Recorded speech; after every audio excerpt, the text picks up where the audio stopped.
Ok. Pronto. Irmãos, Tiago, capítulo 1, versículo 16 a 18. Né? O tema hoje é a graça comum. Diz assim a palavra do Senhor, irmãos. Tiago 1, 16 a 18. Não se engane, meus amados irmãos. Toda boa dádiva e todo dom perfeito vem lá do alto, descendo do Pai das luzes, em quem não pode existir variação ou sombra de mudança. Pois, segundo o seu querer, ele nos gerou pela palavra da verdade, para que fôssemos como que primícias das suas criaturas. Esse texto básico, né, ele nos mostra aqui no versículo 17 o seguinte, ele diz assim, toda boa dádiva e todo dom perfeito vem lá do alto, né? Ou seja, tudo que é bom, tudo que é perfeito, tudo que é belo, verdadeiro, vem do nosso Deus. Logo, irmãos, quando a gente fala aí dessa questão do dom perfeito, do que vem do alto, é belo e bom, vem da parte de Deus, então nós precisamos abrir os nossos olhos para enxergar aqui no mundo que existe muita coisa boa nesse mundo, né? Semana passada a gente falou sobre as coisas da terra e vocês devem estar lembrados de que essas coisas da terra diz respeito a muita coisa que está muito próximo de nós, muita coisa bonita, muita coisa verdadeira que está ali ao nosso redor e que a gente precisa saber aproveitar de forma que o nome do Senhor seja glorificado, de forma que nós conscientemente possamos atribuir a Deus o louvor e a glória por aquilo que temos recebido da parte dele, daquilo que e sabemos que vem da parte dele porque é bom, porque é perfeito, porque é verdadeiro, né? Então, hoje o que é que nós iremos fazer? Hoje, depois dessa aula, nós teremos aqui aprenderemos algumas coisas, né? Primeiramente, nós seremos capazes, né? Nós seremos capazes de entender o porquê da distinção entre graça comum, tá certo? Graça comum e graça especial. Esses conceitos aqui, ó, graça comum e graça especial, talvez alguns de vocês, né, aqueles aí mais novos, talvez não estejam tão acostumados com essa terminologia. E a gente vai explicar para vocês o que é essa graça comum, né, como é que a gente pode experimentar ela, que detalhe, a essa altura da nossa lição, a gente já falou muito sobre essa graça comum, né? A gente já falou muito sobre ela. Agora, o que a gente vai entender é o termo, né? Todas as vezes que vocês ouvirem esse termo graça comum, então vocês já vão saber a que se refere e vão poder aproveitar todas as bênçãos que essa graça que Deus nos dá, né, ela tem colocado na nossa vida. Aí iremos também, né, perceber como a graça comum de Deus ela enriquece a criação com as mais diversas bênçãos para a glória dele mesmo, da glória dele mesmo e o nosso benefício, né? Então, essa graça que nós iremos falar nessa manhã é uma graça, né, que enriquece, né, que Deus nos deu, que enriquece a criação. Ou seja, tudo que Deus criou, e aí na criação de Deus, tem muita coisa maravilhosa, muita coisa que ainda, mesmo na condição de pecado que nós vivemos, ainda é uma bênção, nos traz alegria e nos permite ver a grandeza do nosso Deus. Então, nessa manhã, a gente vai falar um pouco mais sobre isso. E aí, detalhe aqui, né? Deus deu isso para quê? Para a glória dele e para o nosso benefício. Isso quer dizer o seguinte, que a gente pode também, a gente na verdade, beneficiado com aquilo que Deus criou, com aquilo que é bom, que traz as virtudes dele para as nossas vidas, tá bom? Então, aqui é um resumo da nossa aula de hoje e eu espero que vocês possam aí se enriquecer e também dirimir qualquer dúvida que possa vir a ter em relação a esse conteúdo. Então, vamos continuar, né? Aí eu trouxe para vocês aqui algumas coisas, né, boas que nós temos ao nosso redor. Nós temos, por exemplo, a gente pode falar aqui de uma coisa boa, o celular, né? Que coisa maravilhosa. Já imaginaram vocês se essa pandemia tivesse acontecido, talvez no início da década de 90, quando essa questão do celular ainda não era algo tão comum, tão popular, né, certamente nós teríamos muitas dificuldades, porque estaríamos longe um dos outros, a comunicação seria apenas para aqueles que tivessem algum telefone no celular, na sua casa, e aí não teríamos esse encurtamento da distância que o celular proporciona. E aí a pergunta é, será que o celular é bom? Lógico que é, né? É lógico que é bom. Bom por quê? Porque ele nos permite aí essa aproximação, ele revela também a inteligência dos homens, né, que fizeram esse celular, uma inteligência tremenda, né? Eu lembro que quando eu imaginava que alguém pudesse comunicar com o outro, vendo o outro do outro lado do aparelho, né, do telefone, isso para mim era coisa de filme, né? E hoje a gente vê isso com uma certa naturalidade. A gente está aqui conversando, vendo vocês na tela do computador. Então a gente vê que a tecnologia, né, é uma bênção de Deus e é uma coisa boa. Além disso, o veículo, né? O veículo que é bem mais antigo do que o celular, né? Mas o veículo é uma bênção de Deus. Por quê? Porque nos permite agora viajar, ir para lugares, né, que outrora passaríamos dias para chegar lá. Agora nós temos o quê? Um veículo bem confortável, com ar-condicionado, onde podemos ir. E isso aqui é ruim? Não, isso é bom. Isso é muito, tudo isso aqui é coisa boa, né? Além disso, por exemplo, a expressão cultural, né, que vem pelas vestes, né? A vestimenta, né, também é algo bonito, né? Que diga aí as mulheres, né? Eu sei que tem muito homem preocupado com veste também, né? A gente quer estar bem vestido, mas as vestes também são coisas boas e não vêm diretamente da mão de Deus, mas vêm diretamente da mão de quê? De homens, né?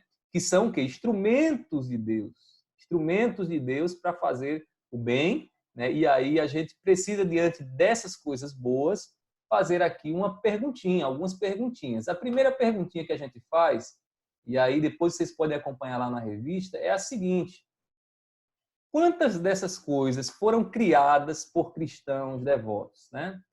Quantas dessas coisas foram criadas por crentes que desejavam glorificar a Deus e servir ao próximo?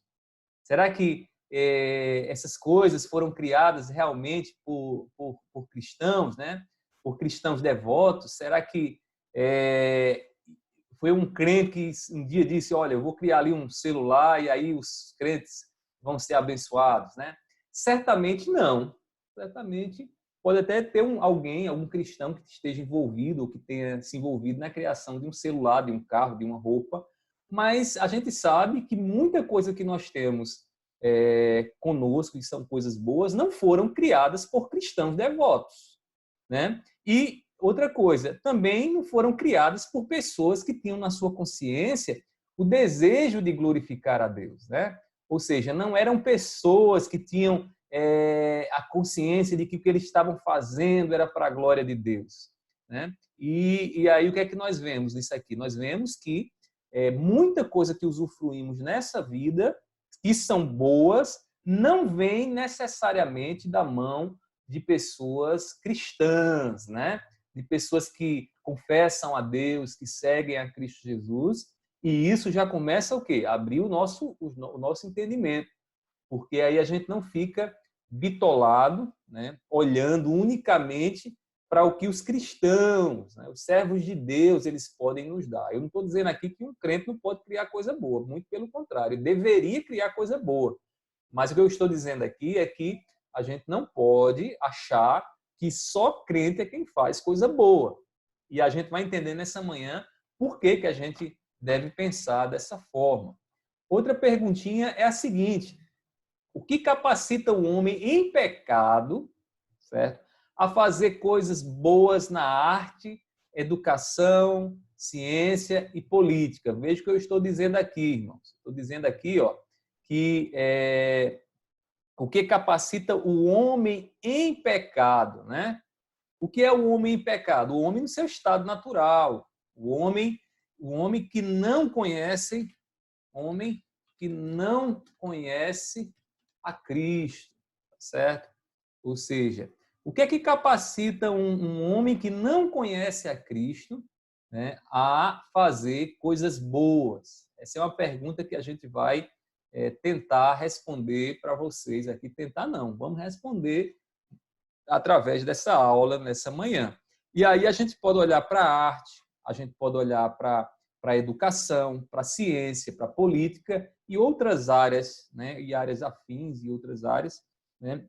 E ver nessas áreas o que? A mão de Deus ali, através de homens pecadores, homens que não temem a Deus, alguns até blasfemam ao Senhor, mas eles fazem coisas boas, né? Por exemplo, eu citei aqui esses exemplos aí em cima, né? Celular, carro, roupa e tantas outras coisas que nós temos. Por exemplo, o computador que você tem aí na sua mesa, né? A comida que você vai fazer logo mais, tudo isso aí foi criado por pessoas e muitas pessoas que não temem ao Senhor. Agora, o que capacita o homem em pecado fazer essas coisas? A gente vai ver isso na lição hoje e a partir daí, a partir dessa premissa, né? Desse entendimento primeiro de que o homem, mesmo que não conheça a Cristo, ele pode fazer coisas boas, então nós estaremos aí prontos para o quê? Para usufruir da melhor forma possível as bênçãos que eles têm produzido e aquilo que tem estado à nossa volta, tá certo? Até aí tudo tranquilo, irmãos? Se os irmãos quiserem fazer alguma colocação, é só falar. Vamos passar para o slide seguinte, então, né? Aí vem uma perguntinha que eu queria ouvir vocês, né? O que é que vocês sabem sobre graça comum? Eu queria que a gente fizesse aqui uma tempestade de ideias, tá bom? Então, o que é que a gente vai fazer? Eu queria ouvir vocês. Cada um vai dizer uma palavrinha, tá certo? Quando você ouve esse termo, quando você escuta esse termo, graça comum, o que é que vocês entendem? Aí eu queria que cada um desse uma palavrinha, tá certo? Uma palavrinha só. Vamos lá, quem gostaria de começar? Diz o nome e fala que tem algum... Talvez eu não veja aqui vocês. E aí, o que é que vocês entendem por graça comum? Se nunca ouviu falar, né?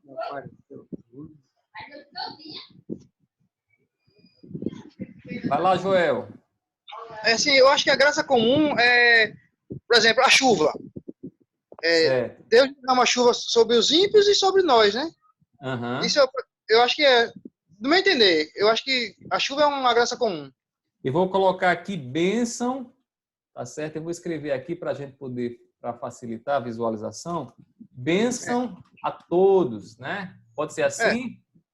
Vamos lá. Aqui, Joel. Quem mais gostaria de falar? O que é que você entende por graça comum? Mônica? Dizer, eu nunca tinha ouvido falar sobre essas duas palavras. Eu até andei lendo antes, mas eu não consegui entender. Certo. Aí, ouvindo o Joel agora falando, eu comecei assim, a ler aqui também. Eu acho que é o que todo mundo recebe, independente de ser pecador ou não. Aí eu queria botar aí acordar todos os dias. Como? Acordar todos os dias. Certo. Então, vou colocar aqui bênção a todos pecadores, né? Mônica. Quem mais gostaria de dizer alguma coisa? Fabiana, Edivânia? O que é que vocês entendem por graça comum? Está saindo aí na tela de vocês, não tá? O que eu estou escrevendo? Vamos lá. Quem mais? Quem está mais aí? Deixa eu ver quem está mais na tela. Mirelle. Mirelle está ali agarrada com o Bernardo. Gesiel. Vamos lá. Vocês estão ouvindo não, né? Fabiano não está ouvindo não. Vamos lá. Então, vou deixar aqui para a gente ganhar tempo, tá bom? Veja só. Foi dado aí essas duas definições. Vamos lá, pegar aqui. Primeiramente, graça comum. O que é que você sabe sobre essa? Joel disse que é uma bênção a todos, né? E, de fato, essa graça comum, a gente vai ver, Joel, que a graça comum diz respeito a coisas que são comuns, né? E esse comum aqui quer dizer o quê? Que não é para um grupo restrito, não é para uma pessoa restrita, mas é dada a todos os indivíduos. Quando a gente fala de graça comum, a gente está falando, né, de algo que o incrédulo, o ateu, o espírita, o macumbeiro, todos eles gozam, todos eles participam dessa graça comum. Por isso que, quando Joel diz aí, o diácono Joel diz, bênção a todos, é porque é uma bênção, né, em que todos eles, todas as pessoas, elas experimentam. Aí Mônica falou, detalhe, uma bênção a todos os pecadores, né? E aí, à luz do que ela viu na revista, né? Isso quer dizer o quê? Uma bênção a todos os pecadores, quer dizer que Deus agracia, Deus abençoa de forma indistinta, né? Não é por grau de santificação, não é por grau de santidade. Ah, Deus derrama mais chuva sobre a vida de um crente que ora, né? Nem sempre. Às vezes tem crente que ora e não cai um pingo de chuva na horta dele, né? Enquanto tem um indivíduo incrédulo, ateu, que só chove na horta dele. A horta dele prospera. E aí isso acontece por quê? Isso acontece por conta desse conceito aqui que a gente vai entender ele bem direitinho, né? A graça comum. E essa graça comum, aí não podemos deixar de dizer, né? É uma graça de Deus, tá certo? Não é graça da mão de homens, é graça de Deus, tá ok? Os irmãos fizeram aí, por aqui dá para perceber que vocês já sabem de uma coisa, de que graça comum é algo que todo mundo recebe. Todo mundo recebe. Então a gente vai entender um pouco mais desse conceito nessa manhã, tá bom? Até aí tudo tranquilo, né, irmãos? Vamos prosseguir. Vamos prosseguir aqui no nosso slide. Aí vem uma questão. O que é a graça comum? A gente vai começar agora conceituando, né? Dando um conceito, né? Conceito do que significa graça comum. O que é que significa isso mesmo, né? Onde é que a gente vê isso? Então a gente vai ver o conceito, é muito importante, como qualquer disciplina, qualquer coisa que a gente vai estudar. A primeira coisa que a gente precisa fazer é o quê? É entender o significado dos termos, né? É entender o significado das coisas. Imagine que eu mando você lá em Mangabeira pegar uma maçã. Se você não sabe o que significa mangabeira e você não sabe o que é uma maçã, você vai ficar confuso. Você não vai saber o que é mangabeira, onde é que fica isso? E o que é uma maçã? Se você não souber o que é uma maçã, você vai também ter dificuldades para poder entender o que eu estou pedindo a você. Então, assim, quando eu digo aqui que a gente tem que entender o que é a graça comum, eu estou falando de um conceito, de uma ideia que a gente precisa entender para a gente poder lidar com esse conceito e falar sobre ele, né, entendendo tanto o que o outro fala como o que nós queremos dizer, ok? O que a gente quer falar, o que a gente quer expressar. Então, vejamos aí o que é essa graça comum. A gente vai explicar aqui para vocês agora, tá bom? Primeiramente, a gente precisa entender que esse conceito de graça comum, ele surgiu com os teólogos reformados. O que quer dizer isso? Teólogos reformados são aqueles que participaram do período da reforma, né? Foram aqueles que, no século XVI, XVII, eles, então, propuseram uma reforma à Igreja Católica, que já vinha desviada há muito tempo, né, do que a Bíblia tem a ensinar. E aí, voltando-se para as Escrituras, os teólogos reformados, eles entenderam, né, tentando entender como é que fica essa manifestação de Deus entre os homens, eles conceituaram, eles usaram um conceito, que é um conceito que nós estamos trabalhando nessa manhã, o conceito de graça comum, para mostrar que Deus, a todo momento, ele está agindo com graça sobre o mundo, sobre a sociedade. E aí, existe dois tipos de graça, a gente vai ver, né? Ou melhor, dois tipos não, né? Existe a graça e a abrangência dessa graça, ela traz algumas distinções. Existe uma graça que é derramada sobre todas as pessoas, e aí existe uma graça que é derramada para um povo, para alguns, né? Alguns que a Bíblia chama de eleitos, né? Então, assim, a graça é vista, né, Pela sua abrangência. E aí, pela abrangência, o que é que os teólogos reformados perceberam? Que existe uma graça que é comum a todos, né? Uma graça de Deus que é comum a todos, e uma graça que é específica. Que aí é para um grupo de pessoas, tá certo? Então, a gente vai ver mais adiante, e aí os teólogos reformados, eles perceberam, então, na organização daquilo que a Bíblia tem a dizer, que existe uma graça, né, que é uma graça comum a todos e uma graça específica. Aí, dentro dessa graça comum, o que é que a gente vê? O que é que eles disseram? Eles disseram, por exemplo, que tudo aquilo que é bom, tudo aquilo que é verdadeiro e tudo aquilo que é belo faz parte da graça comum de Deus, tá certo? Então, quando a gente olha para o mundo e a gente encontra alguma coisa boa, bonita e verdadeira, a gente pode atribuir aquilo ali ao que? A uma graça de Deus. Lembrando de que, para nós que somos reformados, eu falo teólogos reformados, mas nós somos de uma linha reformada, né? A gente fala muito sobre esse conceito de graça. E aí a gente vê a graça de Deus em todo momento, né? Por exemplo, uma noite de sono que nós tivemos é uma graça de Deus. É bom ou não é uma noite de sono bem dormida? É uma maravilha, né, irmãos? É uma maravilha. Comer aquela comida maravilhosa lá naquele restaurante, né, com tudo muito top, aquela picanha, né, suculenta, saborosa, é uma maravilha, né, irmãos? Maravilha. E aí a gente vê a graça de Deus naquilo ali. Por quê? Porque aquilo é bom, né? Porque aquilo ali é verdadeiro e porque aquilo ali é belo. Eu provo e sei que é bom, é verdadeiro porque eu sei que aquilo ali é real, não é uma ilusão, né? E eu vejo que é belo, é tudo preparado com uma harmonia, servido, que dá vontade de você comer só de ver, né? De tamanha beleza que é.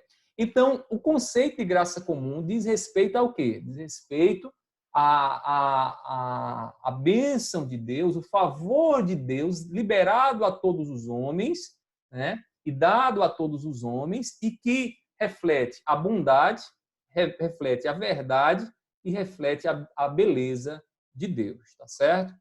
Todas as vezes que vocês olharem à volta de vocês e verem isso aqui, certo? Algum aspecto desse aqui, vocês vão dizer, isso é graça. Aí a pessoa talvez diga, mas como pode ser graça isso? Eu sei que é graça porque é bom.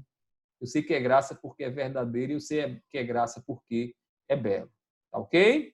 Então, isso é que significa graça comum. Vocês devem estar percebendo que isso aqui tem tudo a ver com o que nós falamos na aula passada. Na aula passada a gente falou sobre as coisas da terra e aí vimos que nas coisas da terra há muita coisa boa. E agora o que nós estamos entendendo é o conceito teológico dessas coisas boas, que é o conceito de graça comum. É bom porque é um favor de Deus liberado a todos os homens e que abrange todos os homens. Ok? Até aí alguma colocação, alguma pergunta? Não? Então vamos prosseguir, tá certo? Vamos seguir. Detalhe, irmãos, isso aqui, esses gráficos que eu estou fazendo aqui, não está na revista, tá certo? A revista só tem as letrinhas, mas se você ler a revista com atenção, você vai perceber que tudo que eu estou falando aqui está lá. Eu estou falando dessa forma para ficar mais didático para vocês compreenderem melhor o conceito das coisas. Mas na revista depois vocês podem ler e vocês vão perceber que o que eu estou falando aqui está tudo lá, tá certo? Detalhe, a gente fala algumas coisas a mais que não estão lá para poder a gente aprofundar um pouco mais no conteúdo, ok? E aí a gente falou de graça comum, agora a gente vai falar sobre a graça especial. Olha só, essa graça especial diz respeito ao quê? Diz respeito a um grupo, né? Grupo de pessoas. Além de ser diz respeito a um grupo de pessoas, é algo específico, né? É como, imagine o seguinte, para a gente entender o que é graça especial, como sendo algo, né, que só algumas pessoas participam dela. A graça especial, nem todo homem participa dessa graça especial. já adiantando para vocês, aqueles, né, que têm fé em Cristo Jesus, aqueles que em seu coração amam a Jesus acima de todas as coisas, eles fazem parte de um grupo especial de pessoas que a Bíblia chama de, deixa eu botar aqui, de eleitos, né? Eleitos. Quem são os eleitos? São aqueles que recebem da parte de Deus essa graça especial, né?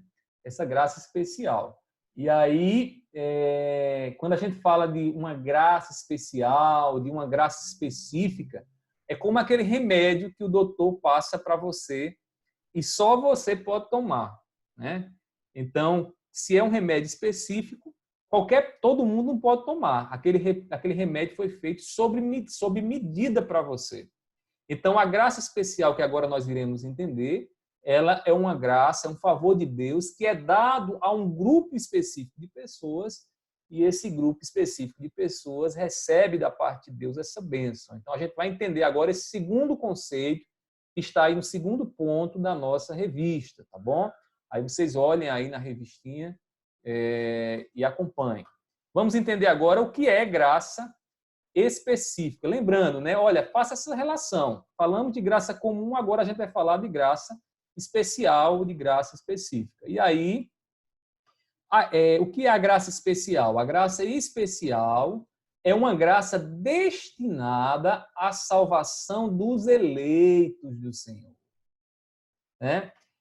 Tem um texto bem específico, depois eu queria que alguém lesse aí, lá de Efésios, capítulo 1, versículo 4. Esse texto é um texto maravilhoso, é um dos textos que eu mais gosto nas Escrituras, porque fala do plano de Deus que acontece desde a eternidade, né? Quer ver? Alguém, por favor, lê esse texto aí para mim. Efésios, capítulo 1, versículo 4. Observem aqui nesse texto, né? Em que momento Deus nos elege, né? E aí elege de eleição, né? Por favor, alguém lê aí Efésios, capítulo 1, versículo 4.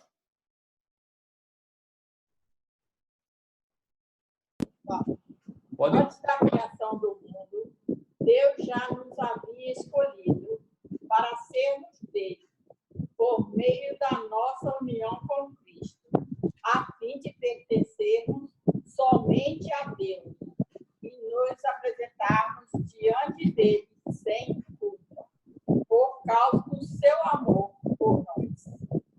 Olha aí que coisa maravilhosa. Quando foi que Deus nos elegeu? Antes da fundação do mundo. Ou seja, na mente de Deus, que não é a mesma mente que nós temos, né? Deus, ele nos elegeu antes de criar o sol, antes de fazer a lua, antes de fazer a terra, os animais aquáticos, os animais que voam. Deus nos escolheu antes da fundação do mundo. Onde é esse antes da fundação do mundo? Na eternidade. Então, essa graça especial é uma graça que é dada onde? É dada na eternidade, né? Quando a gente observa aqui Efésios capítulo 1, versículo 4, a gente percebe que é na eternidade que recebemos, né? A graça especial de Deus. Ou seja, Deus nos elege antes da fundação do mundo, né? Antes da fundação do mundo, Deus nos elege em Cristo Jesus. Isso significa, em termos práticos, o seguinte, que quando Deus estava nos redimindo, nos libertando do pecado, Deus, lá na eternidade, com a sua mente, né, extraordinária e sábia, ele nos une a Cristo Jesus. E aí esses que estão unidos a Cristo Jesus não é todos, porque Deus não irá salvar todo mundo, né? Isso, inclusive, é totalmente antibíblico, alguém dizer que Deus vai salvar todo mundo no final, que Deus é tão bom que no final ele vai olhar e vai dizer, não vou logo jogar ninguém no inferno, não. Vai todo mundo para o céu, né? Isso não condiz com as Escrituras. A Bíblia nos mostra que ele nos salvou na eternidade. E esses que foram salvos na eternidade é um grupo, né, que recebe uma graça especial da parte de Deus, e esse grupo está o quê? Unido a Cristo Jesus. Esse grupo, ele imagina aí que existe uma união espiritual, que a gente chama em teologia de uma união mística, uma união que acontece, né, de forma sobrenatural entre nós que cremos em Jesus e Jesus, de maneira que na eternidade Deus já havia estabelecido de que nós estaríamos unidos a Cristo Jesus e poderíamos estar diante dele, justificados, né, sem pecado, sem condenação do pecado diante dele. Então, quando a gente fala da graça especial, nós estamos falando de uma graça destinada à salvação dos eleitos. Então, a gente prega o evangelho e, através da pregação do evangelho, aqueles que escutam e recebem o evangelho, eles são alcançados pelo quê? Pela graça especial de Deus. Aí é interessante perceber o seguinte, que o cristão, ele tanto participa da graça comum, como ele participa da graça especial. Como é que eu participo da graça comum? Eu participo da graça comum usufruindo de tudo aquilo de bom que existe na criação, no mundo que Deus criou. E eu participo da graça especial através da fé, da confiança que eu tenho em Cristo Jesus. Certo? Eu trouxe aqui um quadrinho, eu fiz um quadrinho aqui para a gente poder entender isso melhor. E esse quadrinho aqui, ele faz uma distinção para a gente poder compreender de forma mais didática, né, o que é graça comum, né, a diferença entre graça comum e graça especial. E aí, primeiramente, vejam só, né? Primeiramente, o que é que nós vemos aqui? A graça comum, todos gozam dela. Como já foi falado aqui por vocês, todo mundo gosta dessa graça comum. Não tem um incrédulo, não tem o pior dos bandidos e terroristas desse mundo, né? Eles também são abençoados por Deus. E aí são abençoados por Deus, logo eles gozam dessa graça comum. Mas e qual a diferença dessa graça comum para a graça especial nesse aspecto? A graça especial, diferente da graça comum, apenas os eleitos gozam dela. Ou seja, as bênçãos espirituais que Cristo traz sobre nós, só quem goza é quem tem fé. Né? Quem não tem fé não pode gozar da graça especial de Deus. Então, ela se distingue aí uma da outra nesse aspecto, porque enquanto a graça comum todos gozam, na graça especial só os eleitos. A graça comum é resistível. Quer ver um exemplo disso? Tem muita gente que murmura diante de coisas boas que Deus dá, né? Por exemplo, tem gente que vai lá para a praia, chega lá na praia e olha para o marzão assim, que mar ruim, é muito ruim isso aqui, isso não presta, né? Ele olha para o mar, ele vê que o mar é bonito, que o mar é belo, que o mar satisfaz o seu coração, mas ele não tem um espírito grato. Ele tem um espírito que reclama, que murmura. E o que é que ele faz quando ele olha para aquilo que é belo e para aquilo que é bom e ele resiste, ele rejeita? Ele está rejeitando uma bênção de Deus. É por isso que a murmuração é problema, né, irmãos? Murmuração é problema. Deus nos dá uma comida boa, né, capaz de satisfazer as nossas necessidades, e a gente se queixa da comida que a gente recebe a Deus. A gente está sendo resistível, a gente está resistindo à graça comum de Deus. Deveríamos, ao invés de resistir, ter o quê? Ter um espírito grato para reconhecer, não, isso vem das mãos de Deus, é bênção do Senhor. Já a graça especial, irmãos, é uma graça irresistível. Irresistível por quê? Porque quando Deus ele coloca no coração do homem, né, ele age no coração do homem, dando ao homem fé, o homem não pode olhar para o Evangelho, olhar para Cristo e rejeitar a Cristo. Existe uma discussão aí teológica de muitos séculos, né, a discussão entre arminianos e calvinistas. Né? Detalhe, nós somos calvinistas e, na nossa perspectiva, uma vez que Deus está operando, à luz da Bíblia, obviamente, né? Uma vez que Deus está operando no coração do homem, o homem não pode resistir e dizer bem assim, olha, Deus, eu não quero isso. Né? Eu não quero isso. Por quê? Porque a graça de Deus, ninguém pode resistir. Se Deus quer salvar um eleito, se Deus quer trazer para a luz aquele que está nas trevas, aquele que está nas trevas não pode resistir à operação de Deus. Né? Aí você diz, pastor, mas tem gente que ouve o Evangelho e não quer o evangelho. Se ele não quer o evangelho, é porque ele nunca recebeu da parte de Deus a graça especial. Porque se a graça especial operar no coração dele, o que é que vai acontecer? Ele vai se voltar para Cristo e amar a Deus e Cristo sobre todas as coisas. Isso aí não tem como resistir, né? A Bíblia deixa claro que Deus elegeu, e os eleitos de Deus, aquele que Deus elegeu na eternidade, se voltarão para ele, né, em reconhecimento da sua grandeza, do seu poder, do seu amor em Cristo Jesus. Então, assim, qual a distinção entre graça comum e graça especial nesse sentido? A graça comum é irresistível, a graça especial é irresistível. E aí, na graça comum, né, a graça comum ela não salva do pecado. Então, assim, a graça comum, embora seja um favor de Deus, ela não tira o homem do pecado. Ela não liberta o homem da sua condição de pecado. Já a graça especial, ela salva o homem do seu estado de pecado. O homem que recebe a Cristo como Senhor, ele é salvo do pecado porque um novo princípio começa a operar na vida dele. E esse princípio vai gerando nele o quê? Santificação. Vai colocando em seu desejo um desejo de, melhor, colocando em seu coração um desejo de ser santo, de estar mais parecido com Cristo Jesus. Tá certo? Até aí, irmãos, alguma dúvida, alguma colocação, alguma observação? Não? Vocês são alunos aplicados, né? Como diria um colega meu, ou vocês estão aprendendo tudo, ou não estão aprendendo nada, porque vocês tudo calado desse jeito. Eu espero que vocês estejam aprendendo aí. Perguntem, viu? Tá certo? Se falar hoje em graça comum, graça especial, vocês precisam ter isso na mente, né? Para vocês usufruírem melhor das bênçãos de Deus na vida de vocês, tá bom? E não precisa estar usando esse termo direto, né? Graça comum, graça especial, mas assim, tenham domínio do conceito, da ideia, para vocês poderem olharem para o mundo com uma visão cristã, né?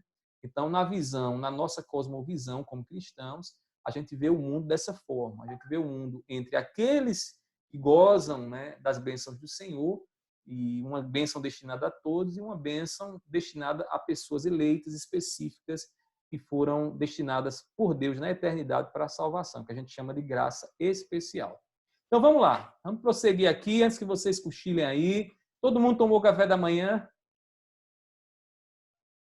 Tomou, né? Então vocês estão com a mente aí guardadinha aí. Depois, se tiver alguma dúvida, vocês vão lá no canal da igreja e assistem novamente essa aula. Vai estar tudo lá, tá certo? Vamos lá, vamos prosseguir aqui. Agora, olha só que coisa interessante. O autor da revista, ele disse uma coisa que me chamou bem a atenção. Diz assim, ó, não temos notícia de que ninguém foi salvo por tomar um banho de chuva e cuidar de uma plantação. O que é que ele está dizendo aqui, irmãos? O que é que o autor da revista, que é o nosso irmão, o reverendo Jonatas, ele está dizendo assim, ó, que o tomar um banho de chuva é uma bênção, né? Eu botei aqui tomar um banho de chuveiro, mas assim, o chuveiro também é uma maravilha, né? Uma ducha quente é uma maravilha, né? Bênção de Deus. A gente diz, Senhor, muito obrigado para o homem que criou essa ducha aí, que eu posso tomar um banho com ela. Esse homem é uma bênção, foi um instrumento teu na minha vida. E aí, ninguém que agradece por tomar um banho de chuveiro, né, ou um banho de chuva, ele pode estar salvo. Ninguém é salvo por isso. Por quê? Porque isso aqui faz parte do quê? Faz parte da graça comum e não da graça especial. Banho de chuveiro, né, banho de chuva, cuidar de uma plantação, né, e essa plantação ser próspera, tudo isso está dentro da graça comum e não da graça especial. A graça especial, ela só chega à vida de alguém através do quê? Da pregação, né? Graça especial chega ao homem através da pregação do evangelho, certo? E aí Paulo vai dizer lá em Romanos, capítulo 10, versículo 17, que a fé vem pelo ouvir e o ouvir pela palavra de Deus. Então, assim, ninguém pode chegar a Cristo, se não for por intermédio da pregação do Evangelho que anuncia Jesus Cristo como Salvador, né? Jesus Cristo como Senhor de todas as coisas. Vamos prosseguir? Vamos lá. É bem ilustrativa essa foto aqui, né? Eu lembrei de você, Fabiano, tomando banho aqui, viu? Ele não está ouvindo, não. Está engasgado ali. Mas vamos lá, vamos continuar, irmãos. Então, prosseguindo aqui, né, vamos agora entender como essa graça opera, né? Como é que essa graça opera nas nossas vidas, né? Como é que ela é sentida no mundo que a gente vive, na sociedade que a gente vive. A gente não pode só falar aqui de conceitos, né, de coisas abstratas, a gente precisa trazer para a nossa realidade, e aí, observando a nossa realidade, a gente vai perceber de forma mais próxima de nós como é que Deus está operando, né, e revelando e manifestando essa graça comum. Então, vejamos aqui, né? Vamos ver agora como é que essa graça comum ela se revela. E aí, vejamos os meios pelos quais nós podemos perceber essa graça. Primeiro deles, primeiro meio que a gente vê, a gente chama de revelação geral de Deus, né? Eu queria que vocês já abrissem esses textos aí, Salmos 19, versículo 1, e Romanos, capítulo 1, versículo 20 e 21. Vamos explicar aqui o que é esse conceito aqui, né? Revelação quer dizer o quê? O modo como Deus se dá a conhecer. Então, como é que Deus ele se dá a conhecer? Como é que Deus ele mostra para nós a sua existência? Aí a gente chama isso de revelação, tá certo? A revelação, o modo como Deus se dá a conhecer. E aí veja o que é que a Bíblia diz. A Bíblia vai dizer que há uma revelação que é Deus gritando e dizendo para todo mundo que ele existe. Se o homem utilizar das suas faculdades racionais, da sua mente, dos seus sentidos, ele vai perceber na criação que há um ser grandioso, que há um ser poderoso por trás de toda a criação. Por favor, quem encontrou o Salmo 19, versículo 1, leia.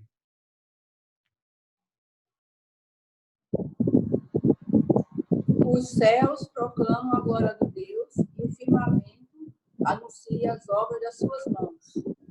Olha que coisa maravilhosa, Mônica. Os céus anunciam as obras de suas mãos, né? O firmamento. Olhando para o céu, o salmista está dizendo, olhando para a criação, eu percebo que há um ser poderoso. Eu não posso olhar para o céu e imaginar que células foram evoluindo e trouxeram a existência um céu tão grandioso como é o céu que nós vemos. E aí, quando eu olho para o céu, eu posso deduzir da imensidão do céu um ser grandioso, Deus, né? E aí eu sei que esse Deus ele se dá a conhecer por meio dessa revelação geral, que pode ser vista através da criação. Por favor, alguém lê agora Romanos 1, 20 e 21. Romanos 1, 20 e 21. Pode ler.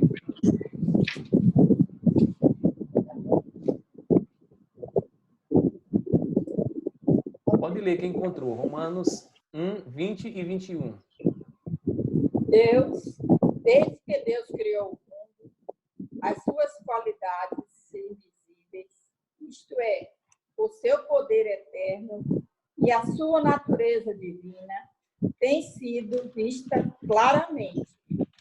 Os seres humanos podem ver tudo isso nas coisas que Deus tem feito e, portanto, eles não têm desculpa nenhuma. Eles sabem que Deus é, mas não lhes dão a glória que ele merece. E não lhes são agradecidos. Pelo contrário, os seus pensamentos se tornam tolos e a sua mente vazia está coberta de escuridão. Olha aí, o que é que a gente vê, o que é que Paulo está dizendo aí? Que Deus ele se revela por meio da criação e logo todo homem ele se torna o quê? Ele se torna indesculpável diante de Deus, porque se ele reduz a grandeza de Deus a um objeto, se ele reduz a grandeza de Deus, por exemplo, a uma imagem de madeira, de prata, de bronze, de ouro, ele está reduzindo a glória de Deus. E essa redução da glória de Deus faz dele o quê? Um ser indesculpável. O que é um ser indesculpável? Alguém que não tem desculpa. No grande juízo final, quando Deus vier, o homem não vai dizer assim, Senhor, eu nunca ouvi falar de ti, eu nunca ouvi falar da tua grandeza, do teu poder. Aí o que é que Deus vai dizer?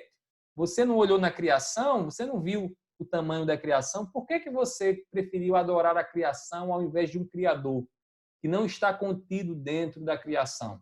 Então, isso vai tornar todos os homens indesculpáveis. Ninguém vai poder dar uma desculpinha amarela a Deus no dia do juízo final. Tá certo? E isso acontece por quê? Porque através da revelação geral de Deus, Deus se dá a conhecer a nós, a todos os homens. Tá certo? E aí não tem para onde correr, não. Ok? Axa, quer falar? Axa? Oi, pastor. Diga. Estão me ouvindo agora? Seja bem-vinda, viu? Obrigada. Eu estava conversando sobre isso com o namorado da minha cunhada, porque ele estava questionando exatamente sobre isso, né? Dizendo, e os povos que vivem em ilhas distantes, ou aquelas pessoas que não foram muito bem civilizadas, ele falando de ilhas que são totalmente fechadas, onde as pessoas não conseguem entrar, e dando outros exemplos. E aí ele estava falando sobre isso e eu não soube responder. Pronto. Né? Como agora... que essas pessoas poderiam dizer? Porque eu fiquei confusa, né? De como que essas pessoas vão falar, dizer assim, se justificarem, né? No juízo final. E aí isso respondeu minha pergunta. Eu achei muito importante. Pronto, ótimo, que bom, né? Veja só, Axa, uma coisa muito importante, irmãos, que a gente precisa entender é o seguinte. Por exemplo, índios que vivem na floresta amazônica totalmente isoláveis. Eles podem olhar para a criação, eles podem olhar para o sol, para a lua, para a terra, para o mar, para os rios. E eles podem olhar para isso, deduzir a partir dessa observação que há um ser poderoso por trás da criação. Eles não podem chegar a Jesus, tá certo? Eles não podem chegar a Jesus, porque a revelação não tem como você compreender o amor de Deus olhando apenas para o mar, lá na praia de Cabo Branco, sentado lá observando o mar e você chegar a Jesus. Mas você pode chegar a quem? A Deus, a um Deus poderoso. E dessa forma você vai fazer o quê? Você não vai se render à idolatria, porque o que é a idolatria? A idolatria é tornar a criação, né, um Deus, fazer da criação em vez de adorar o Criador, fazer da criação do Criador um Deus. E isso é idolatria. É por isso que tem muita gente que toma as coisas dessa vida, né, como um fim em si mesmo e acabam se tornando idólatras porque, ao invés de dar graças a Deus pelo que tem, elas começam a adorar aquilo que Deus lhe deu e servir aquilo que Deus lhe deu e assim comete esse pecado, né, terrível que Deus abomina, a idolatria. Então, assim, Axa, a resposta é essa, né? Se alguém perguntar por como é que fica a questão daqueles que nunca ouviram, eles não têm, Deus está comunicando graça a eles. Agora, se eles reduzem a glória de Deus à criação, aí eles cometem pecado de idolatria. A tribo indígena lá que começa a adorar o sol, né? E começa a adorar o sol, ela está cometendo idolatria, ela não está adorando o Criador. O que ela deveria era olhar para o sol, aquela tribo, olhar para o sol e dizer, há um ser grandioso por trás desse sol. E esse ser grandioso foi quem criou esse sol. Eu não posso adorar o sol, eu preciso adorar esse ser grandioso por meio das mãos, por meio dele foi que veio a existir o sol. E aí fica uma pergunta no ar, né? E então, como é que essas pessoas elas chegam à salvação, né? Como é que essas pessoas chegam à salvação?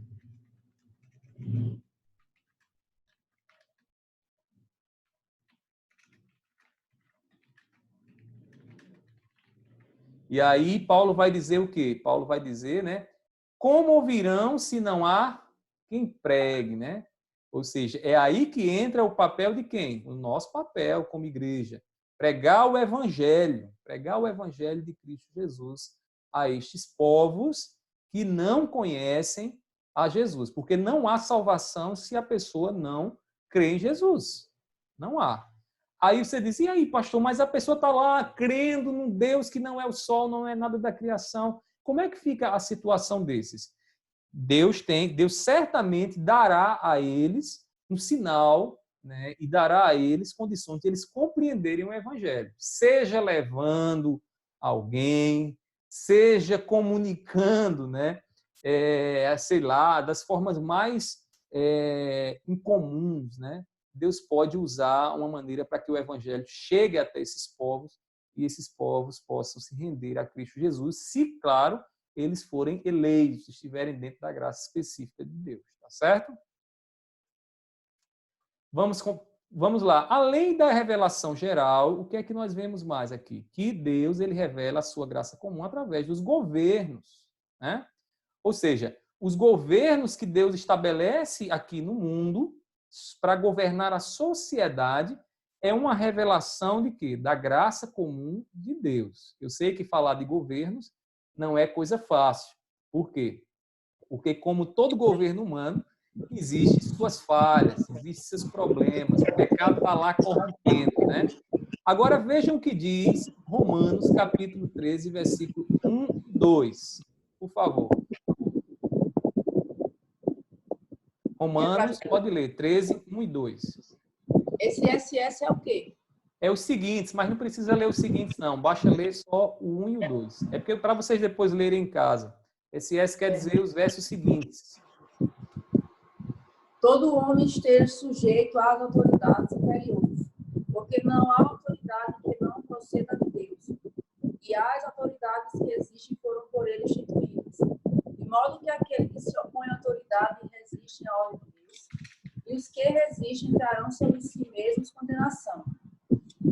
Mas a gente está passando por isso, né, pastor? Agora aqui no Brasil, as pessoas se opondo ao presidente, aos governantes, porque ele está tomando decisões que as pessoas não concordam.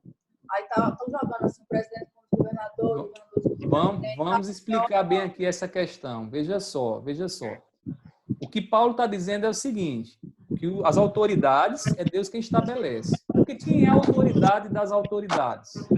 Quem é que está acima das autoridades? Quem está acima das autoridades é Deus. A autoridade maior é Deus, porque Deus é Senhor do universo. Deus é Senhor sobre todas as coisas.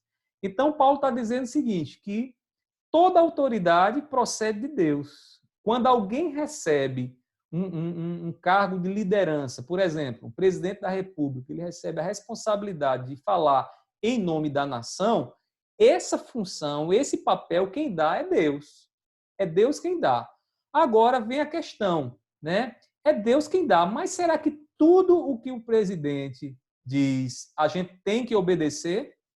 Será que tudo o que ele diz, só porque ele está lá numa função, que é uma função que Deus lhe deu, será que a gente precisa obedecer? É aí que surge o problema, né? Eu queria que vocês abrissem um texto para a gente entender bem, um exemplo de até onde deve ir a nossa obediência aos governantes, né? Um texto lá de Atos, que fala, né, quando Pedro diz, né, mais vale obedecer aos homens do que a Deus, né? Deixa eu ver aqui bem rapidinho para vocês lerem, por favor. Atos 5:29. Por favor, alguém leia esse texto. Atos 5, limite. Atos 5, versículo 29. Veja o que diz esse texto aí, irmãos. Por favor. Esse texto é muito elucidativo para a gente entender até onde deve ir nossa obediência aos governantes. Por favor. Então Pedro e os outros apóstolos responderam: nós devemos obedecer a Deus e não às pessoas. Veja outra tradução, que essa tradução é muito interpretativa. Veja a na atualizada, por favor. Atualizada, corrigida. né? Então, Pedro e os demais apóstolos afirmaram: antes, importa obedecer a Deus do que aos homens. Quem são esses homens que Pedro está dizendo aí? Esses homens eram as lideranças, eram as autoridades daquela época. Então, o que é que ele está dizendo aqui? Que uma vez que uma liderança ela toma uma postura e vai ao encontro das escrituras sagradas, o que é que a gente precisa fazer? A gente pode desobedecer, né? A gente não tem que obedecer aos homens se o que os homens estão mandando a gente fazer vai ao encontro daquilo que Deus revela. Qual era o problema dos governantes da época? Eles queriam parar o evangelho. Eles não queriam que o evangelho fosse anunciado. Então, quando os governantes disseram, vamos parar o evangelho, Pedro disse, opa, mais vale obedecer a Deus do que aos homens. Os homens recebem a autoridade da parte de Deus, mas eles não podem ir ao encontro do evangelho, porque se for ao encontro do evangelho, nós não obedecemos. Então, assim, independente do ponto de vista de direita, de esquerda, de centro, seja lá do que for, mas que vá ao encontro das Escrituras, nós temos da parte de Deus a liberdade para não obedecer, não seguir aquilo ali e desobedecer.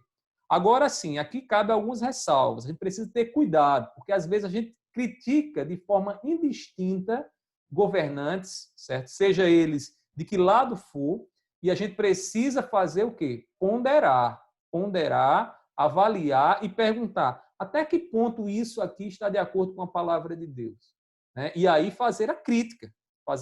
Eu acho que os reformadores entenderam muito bem isso quando disseram que a igreja é a consciência do Estado. Se está fazendo tudo certinho, bonitinho, aplausos. Tem que fazer mesmo, é isso aí. Cuidar do próximo, né? Tomar as medidas necessárias, aplauso. Mas se está desobedecendo o evangelho, se está fazendo o que é ruim, a gente tem que criticar, a gente tem que ser a consciência e dizer, olha, está errado, a gente não pode seguir nessa direção. Tá bom, irmãos? Deu para entender, Mônica, como é que é a nossa postura frente aos governos? Alô? Isso aqui, entendi, Mônica, tranquilo.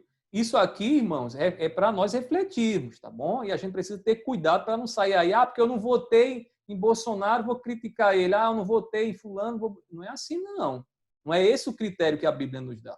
A questão é, está fazendo de acordo com a palavra, tem meu aplauso. Não está fazendo, não tem meu aplauso. Esses dias, inclusive, vocês devem ter visto lá no WhatsApp, no Facebook, eu fiz uma colocação porque não achei cristã a maneira como o presidente se dirigiu, e muitas pessoas, inclusive crentes, né, se posicionando, dizendo, não, você é de esquerda, Que conversa de esquerda, homem? Eu sou de Jesus, não sou de esquerda nem de direita, não.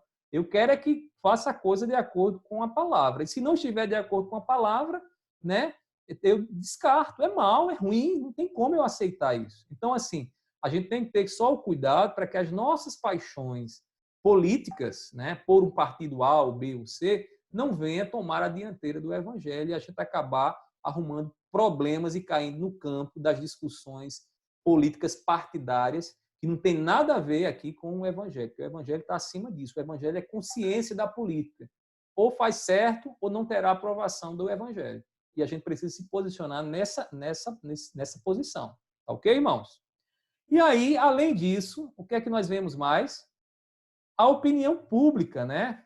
Também a opinião pública é uma graça comum. Por quê? Por exemplo, há muitos temas éticos em que a opinião pública ela concorda com o que nós pensamos. Por exemplo, não matarás, né? Qual é a opinião pública do nosso país? Né? Não matarás. Como é que a gente vai discordar disso? De forma alguma. Se todo mundo acredita que não deve matar, eles estão fazendo, né, exatamente aquilo que nós cremos. E por isso que a opinião pública, nesse sentido, é para nós também uma manifestação da graça comum de Deus. Tá certo? Através de temas éticos e outras decisões que são tomadas e que estão de acordo com a palavra de Deus. Agora, tomem cuidado, viu? Porque nem tudo que está dentro da opinião pública é aceitável. Por exemplo, aqui, né? Tolerância ao pecado, seja lá que tipo de pecado for. Por exemplo, hoje em dia é muito comum você assistir filmes onde a questão do adultério é exaltada. O politicamente correto diz, por exemplo, que não há nada demais se alguém tem uma opção homossexual. Inclusive, há igrejas que casam, né, homossexuais. A gente sabe que de onde vem o pecado da homossexualidade, a gente sabe que essas pessoas precisam aceitar Jesus, a gente ama essas pessoas no sentido de querer que elas enxerguem a luz, a gente não vai matar o homossexual, não é por aí não é essa postura, mas a gente não pode olhar para o pecado da homossexualidade à luz do evangelho e dizer que é normal. Então, a opinião pública, nesse sentido, ela é contrária àquilo que a Bíblia ensina. E aí, nesse caso, não é graça comum, é desgraça comum. Tá certo? É desgraça comum, porque aí está totalmente de encontro à palavra de Deus. Tá certo, irmãos? Até aí, tudo tranquilo? Querem fazer alguma observação? Já estão com fome? Então, né? Espera aí que a gente vai já comer. Deixa eu terminar só esse próximo slide. Vamos passar, né? Eu perdi aqui o controle da hora. Não, mas está dentro do tempo ainda. É até 11 horas, então tem alguns segundos aqui ainda.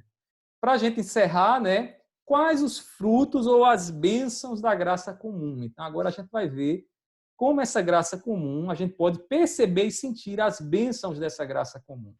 E aí eu trouxe para vocês aqui as graças comuns que a gente vê lá na nossa revista, né?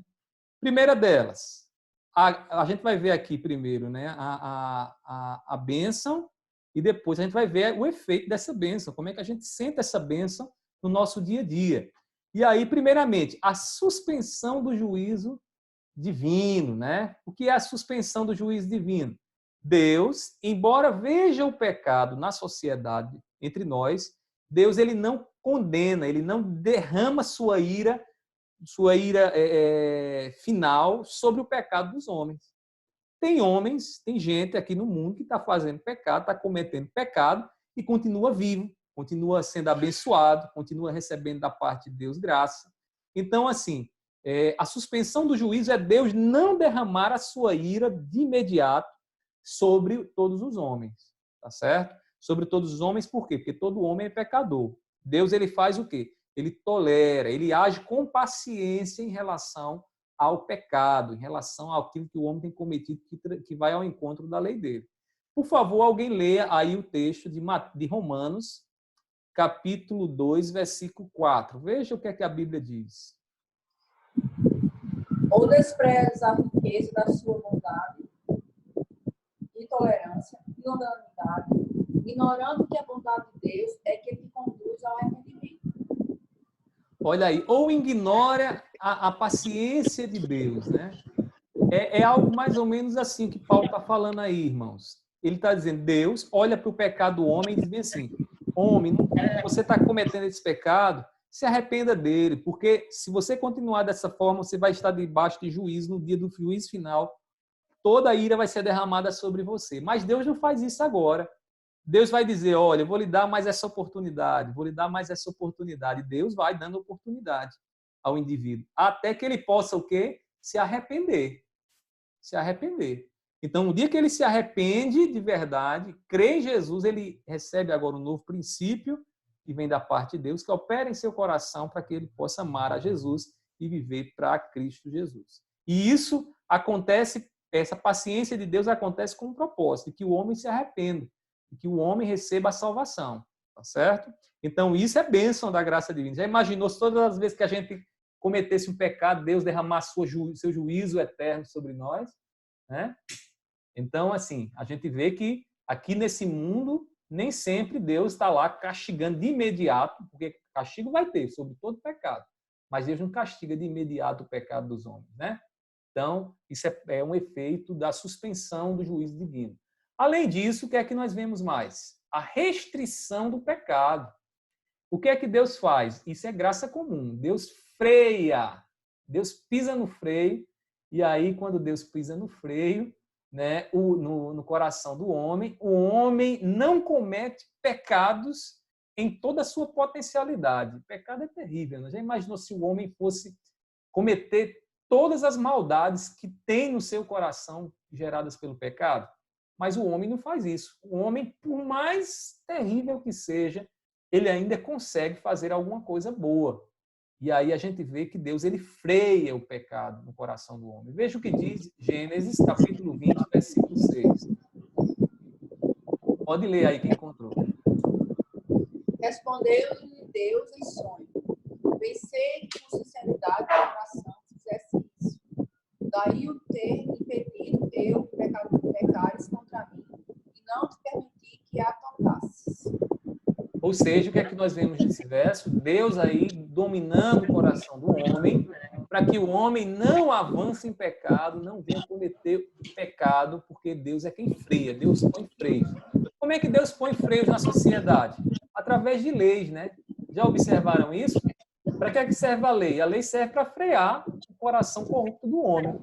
O que é que a lei diz? Que se alguém cometer um pecado hediondo, ele vai ficar preso no mínimo uns 30 anos. Né?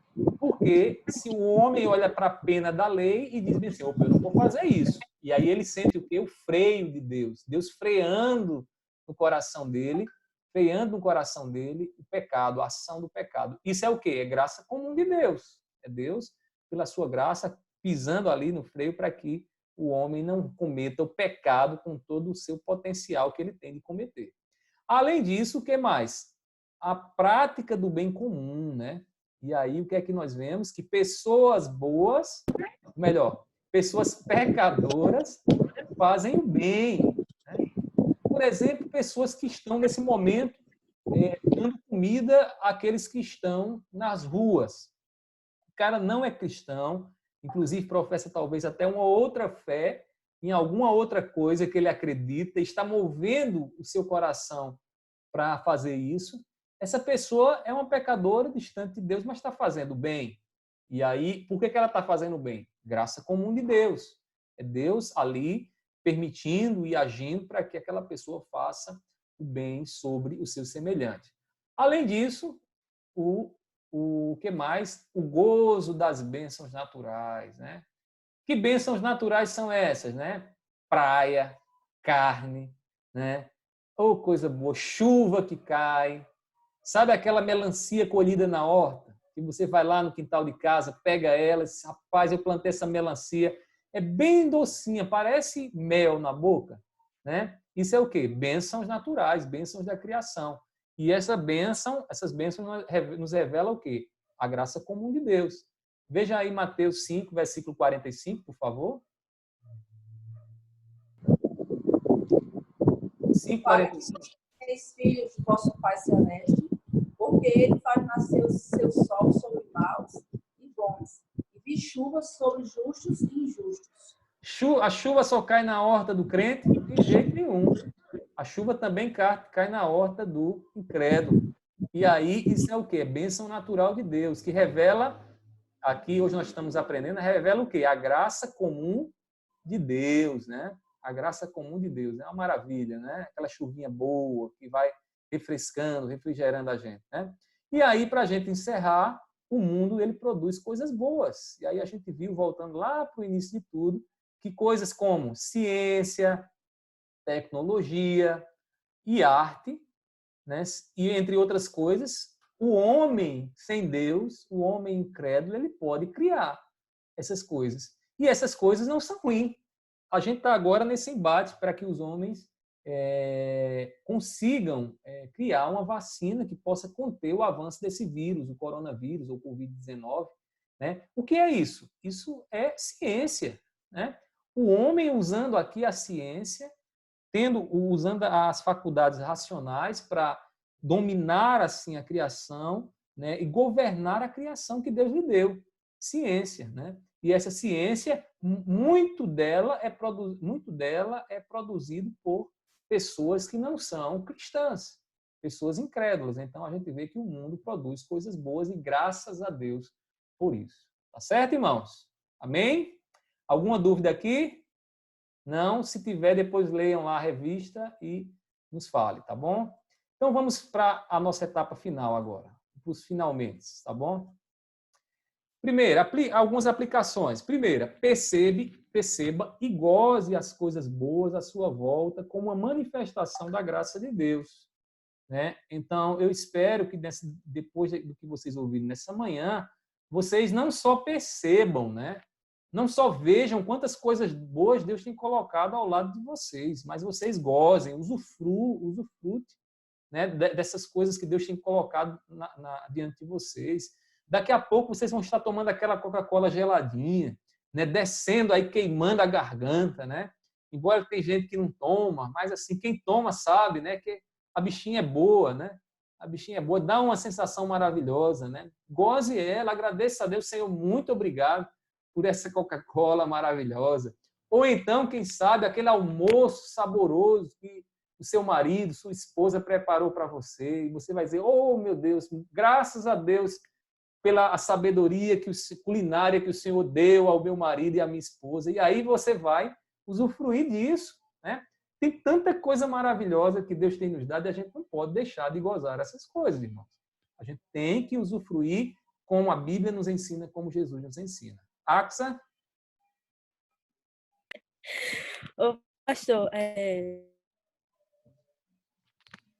eu vejo que essa coisa de observar, né, as coisas ao redor, observar a criação, gozar as coisas boas da vida, isso tem me ajudado muito nas minhas ansiedades. E se pessoas ansiosas ou pessoas, eu sei que a depressão não é só uma frescura, é um problema bem mais profundo, mas se as pessoas observassem mais a criação de Deus e as coisas, essa graça comum que Deus nos dá, né? Eu acho que a vida seria tão mais interessante, menina. A coisa ia ser bonita demais, viu? Ia ser muito bom. Porque ao invés de ficar preso, em ficar procurando Deus em sinais extraordinários, sabe? De não ver Deus nas pequenas coisas, de ver Deus porque tem pessoas que são assim, que procuram Deus em sinais extraordinários, um sinal grande no céu, ou um grande milagre operado, e não veem Deus nessas coisas pequenas. É verdade. É isso. Na deusa negra também, né? Alô? Alô, cortou, Axa. Repita, cortou. Sim, era isso que eu ia dizer. Alô, pronto. Eu entendi o que a Axa quis dizer. Então, assim, irmãos, realmente, Axa, você colocou agora muito bem. Às vezes as pessoas estão procurando só ouvir a voz de Deus quando o milagre acontece, né? Tem gente que diz bem assim, mas lá na igreja de vocês um milagre não acontece. Quem disse que não acontece? Eu vejo um milagre toda vez que eu vejo vocês lá sentados naqueles bancos. Eu digo, Senhor, tu estás a operar no coração desse povo, para esse povo vir ouvir a palavra.